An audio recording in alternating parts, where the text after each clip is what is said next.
Hey, I'm Jasmine Emerald. Welcome back. If you're new here, I do cover the Vampire Diaries Unpopular Opinions, so make sure you check out that playlist. I believe I'll have 12 videos in there as of right now. I also am going to be releasing reaction videos to every single episode, so stay tuned for that. Today I'm going to be sharing with you guys my favorite as well as not so favorite storylines from the Vampire Diaries. I'm super excited because this video is in collaboration with the beautiful Vanessa Marie, who is a fellow Vampire Diaries fan. She ended up watching a couple of my videos and commenting on them. And, we just discussed our love or dislikes for stuff in the show. And we decided it would be pretty fun to do a collab together. She's a writer, editor, indie publisher, and on her YouTube channel, she shares her thoughts about books, writing, publishing, and all things related to storytelling with a focus on creating diverse characters in stories.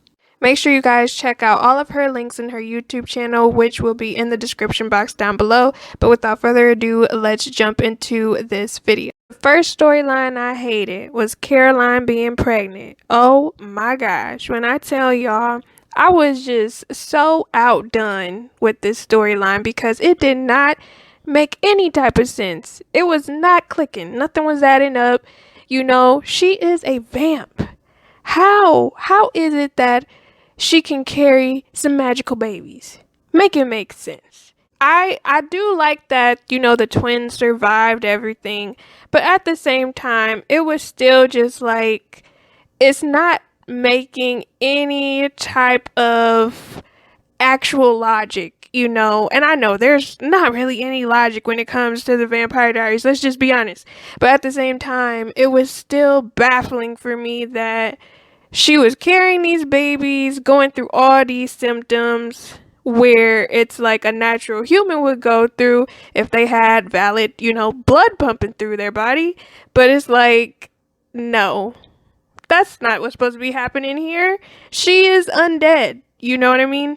However, I'm not going to lie. The only thing that I liked about this storyline was the fact that it kind of made Stefan see that him and Caroline should not have been together. And I know some of y'all are probably like, y'all like them together. Y'all like Caroline. Ew, I did not. I made a whole video about it. I really did not like them together. So the first storyline that I really enjoyed was about Klaus, the hybrid who sought power because his stepfather wanted him dead. You had him chasing Katherine to the ends of the earth, him destroying the lives of teens in Mystic Falls, to being on the run from a stepfather who saw him as an abomination, yet his stepfather was the one that created the abomination out of his own children. It was so many layers to Klaus. Then you also had him carting his family around in coffins, which was in very vamp-like fashion. And I really enjoyed his overall character, his development, which made sense that they ended up giving him and his family their very own show because it was so much to cover. Another storyline that I did not really care for was Elena becoming a vampire. When I tell y'all, it was so freaking dreadful. I could not stand it. I really could not. And it was just the transition of her becoming one and then her, turning her humanity off and her just embracing being one. It was just a lot to take in because you have this character that is so in touch with her humanity, and then when she becomes a vampire, it's like, who even are you? You losing yourself. And then at the same time, you got the sire bond. It was just too freaking much. To be honest, just to add on a little addition, I did not care for the sire bond storyline. And the only reason why I did not care for it was because they still pretty much led to Delana still being a thing. And I was kind of just like, no, this does not need to be happening at freaking all. But at the end of the day, the main reason why I just really was anti Elena Vamp is because she stayed being a damsel in distress. Like, she stayed being a victim. And I was just kind of looking at the situation like, bro, why is it that you cannot protect yourself and defend yourself even more as a vamp? Like when you were a human, you were able to do way more, or it seemed like you were doing way more, but now as a vamp, it's like you acting like a whole human. Like you're not using your strength, you're not running, you're not using your super hearing. You literally just getting jumped on, kidnapped every single time, every corner. And it's like, what is the problem, girl? Get it together. Another storyline that I really enjoyed was the focus of Silas and Qetsiyah. I was so intrigued and so focused on it when I first, they started talking about it with Shane expressing who they were, their background story, them diving into detail about how he had the power to like control masses and stuff like that. It just seemed like he was going to be this big bad Dracula guy, and then you ended up uncovering so many layers to like the doppelgangers and everything, and just learning about Qetsiyah and how much of a bad bitch she was. It was just so much that I absolutely loved about that storyline. However, I do have to say I was very disappointed by the follow through. It was like the buildup was amazing, but the follow through towards everything being unfolded about who they were, and then Silas being brought back, and then Qetsiyah coming back, it was kind of a disappointment, if I'm being completely honest, because they really had so much of a missed opportunity to do so much for both. I actually made a whole video about this as far as focusing on Qetsiyah, because they could have did so freaking much with that character, and they just made her as a character who let a man run her life at the end of the day, and it was just so freaking unfortunate. And when it came to Silas, I understood his reasoning for being, but at the same time, I thought he was going to do more as a villain. I really thought he was going to be not necessarily the next Klaus, but I thought that his villainry was going to be something that could be actually lived up to with the way that they built him up to be,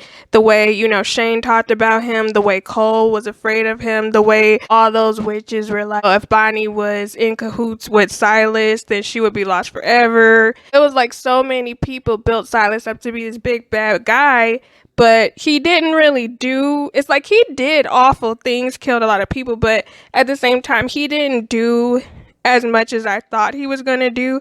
And I feel like it's mainly because, Shane did all the sacrifices, and it was just like once Silas actually became present on the show and it was a Stefan doppelganger, it just seemed like it's just another pretty face that's he's saying he gonna do all this stuff, but he not getting enough screen time where he can actually commit to doing all this bad stuff. And then I guess I thought that we were going to see more of an interaction between him and travelers, where you realize they were a problem for him, and I figured he would maybe, do something where he either worked with them or killed a lot of them, but that never actually happened. So I think the thing that, again, I love the storyline and the concept, but it just seemed like the buildup was there, but the follow through was not something where I was just like, yeah, this makes sense. This is it, with the way they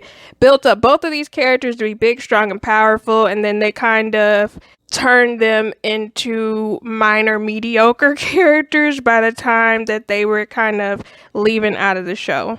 Within the same breath of talking about the travelers, another storyline that I did not care for was Markos, Markos, y'all know who I'm talking about. I did not really care for his storyline as far as the way they had built him up.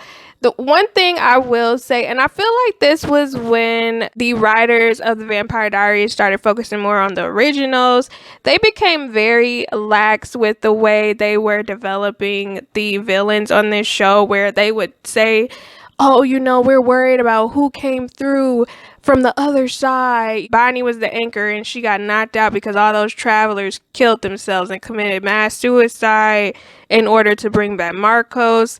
It was just they would build up different villains after Klaus where there was no follow through.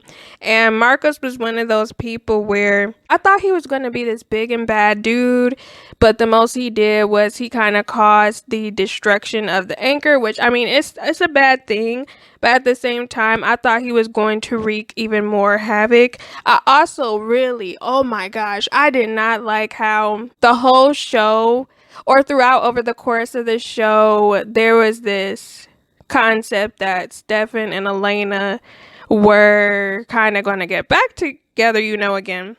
And when they started talking about Silas and Amara and Qetsiyah and how Silas and Amara were kind of two doppelgangers that created the taboo, they became the first vamps or whatever. The universe was pretty much recreating the doppelganger so that they could be together within the end. You ended up finding out that Markos created the idea and concept that the doppelgangers were supposed to be with each other when they were not supposed to be with each other. It was just an idea that was thrown out there. I feel like that whole storyline did not make any sense to me personally, because it was like, okay, Qetsiyah was saying that the universe was trying to get them together for years, and no one really knew that the doppelgangers even existed at the time. So it's like, apart from the travelers, so it was, and Katherine or whatever, and people that were trying to find a doppelganger for Klaus or whatever, or trying to find a doppelganger to break the vampire curse or the werewolf curse at the time, because that was the little fable that Klaus and Elijah had created.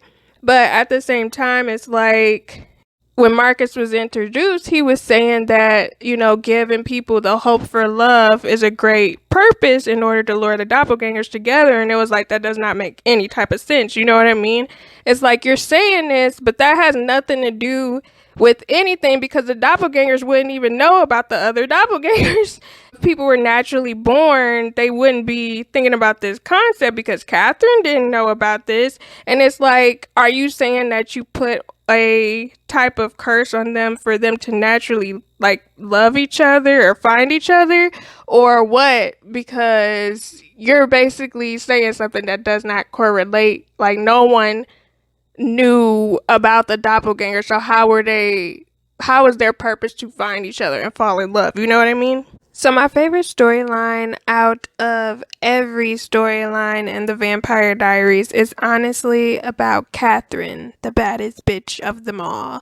I absolutely loved Katherine's backstory, her interactions in the present, her being this villain who honestly was misunderstood, was just trying to survive. She went from being a young girl who just wanted to, date someone, to becoming this girl who was all about surviving and not dying, and surviving tragedy after tragedy in her life, even though she did cause the destruction of multiple other people's lives. It was just something about Katherine. It was so many layers to her, just like there was Klaus.